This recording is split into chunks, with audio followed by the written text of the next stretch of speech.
ఒక ధార్మిక సంస్థ బట్ కమర్షియలైజ్ చేశారు. Pilgrims are suffering because of commercialisation కదమ్మా, కమర్షియలైజ్ చేశారు.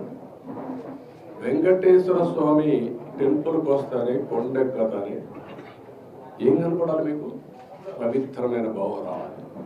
ఈ పవిత్రమైన భావం రావాలంటే ఇక్కడ అడుగడుగున ఆ పవిత్రమైన భావం రావాలంటే ఆ మూమెంట్ కనపడాలి, క్లీన్గా ఉండాలి. భోజనం కూడా, ప్రసాదం కూడా నీట్గా ఉండాలి. విపరీతమైన రేట్లు పెంచకూడదు. వెంకటేశ్వర స్వామి దగ్గరికి వస్తే దర్శనం బ్లాక్ మార్కెట్లో టికెట్లు అమ్ముకోకూడదు. ఒకప్పుడు మీరు గుర్తుపెట్టుకోవాలి, ఇక్కడికి వస్తే ఎంత క్లీన్గా పరిశుభ్రంగా ఉండడం చూశారు. నేను కొండపైన పెద్ద ఎత్తున గ్రీనరీ పెట్టి, పెద్ద ఎత్తున ఔషధాల ప్లాంట్స్ అన్ని పెట్టి ఇక్కడికి వస్తే లైఫ్ పెరగాలని ఆలోచించాను. అలాంటివన్నీ కూడా మీరు గుర్తుపెట్టుకోవాల్సింది. ఒక దివ్య క్షేత్రం చేయాలంటే ఆల్ ఆస్పెక్ట్స్లో కాన్సన్ట్రేట్ చేయాలి. అదే చేశాం. ఇక్కడ ఒక దాన్ని ఏమనాలి నాకు అర్థం కాదు, కానీ ఒక వరస్ట్ ప్లేస్గా తయారు చేయాలంటే ఏ విధంగా తయారు చేయాలో అన్నీ తయారు చేశారు. ఎవరెన్ని మాట్లాడిన లెక్కలేతనం వచ్చింది. గంజాయి, అన్ని మత ప్రచారం, లేకపోతే లిక్కర్, నాన్ వెజిటేరియన్, విచ్చలవిడితనం, ఇష్టానుసారంగా వీళ్ళ యొక్క పైడిలకు కేంద్రంగా తయారైపోయింది. వెంకటేశ్వర స్వామిని ఊరూరు తిప్పేశారు. మీరు గుర్తుపెట్టుకోవాలి, దేశంలో ప్రతి ఒక్కరికి ఒక ఆలోచన ఉంటుంది. ఆలోచన ఏంటి?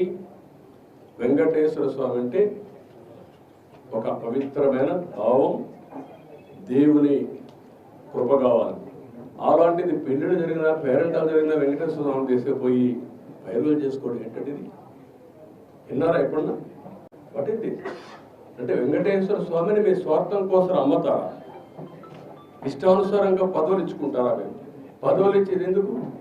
ఆ పదవి ఇచ్చి ఆ పదవి ద్వారా మీ యొక్క కోర్టు కేసులు ఎవరికి మీరు పనులు చేసుకోవడానిక? ఎక్కడికి పోయారు మీరు? ఏమయ్యారు మీరు? అంటే వెంకటేశ్వర స్వామి, నేను ఎన్నోసార్లు చెప్పాను, గుర్తుపెట్టుకోవాలి మీరు మళ్ళీ ఒకసారి. వేరే దేవుళ్ళు నెక్స్ట్ జన్మలో మీ మీద పనిష్మెంట్ ఇస్తారు, కానీ వెంకటేశ్వర స్వామిని నేను చూసా. ఎవరైనా వెంకటేశ్వర స్వామికి అపచారం చేసిన వారు, తలపెట్టిన వారు ఈ జన్మలోనే పనిష్మెంట్ తీసుకుంటారు. తీసుకున్నారు. మీరు తిరుపతిలో కూడా చాలా ఇన్సిడెంట్లు ఒకసారి లెక్కేసుకోండి.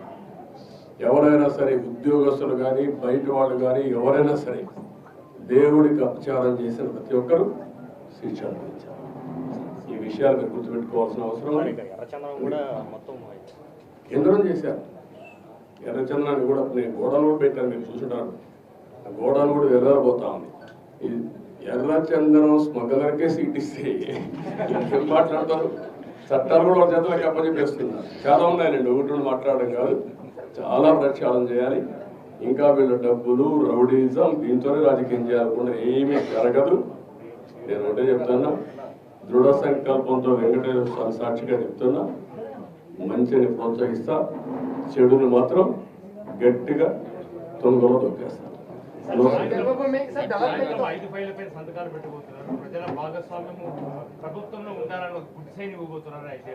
చెప్తారు కదా, అన్ని చూస్తారు కదా, అన్ని చెప్పాల్సిన లేదు. భోంచే ముందు రుచి ఎందుకు?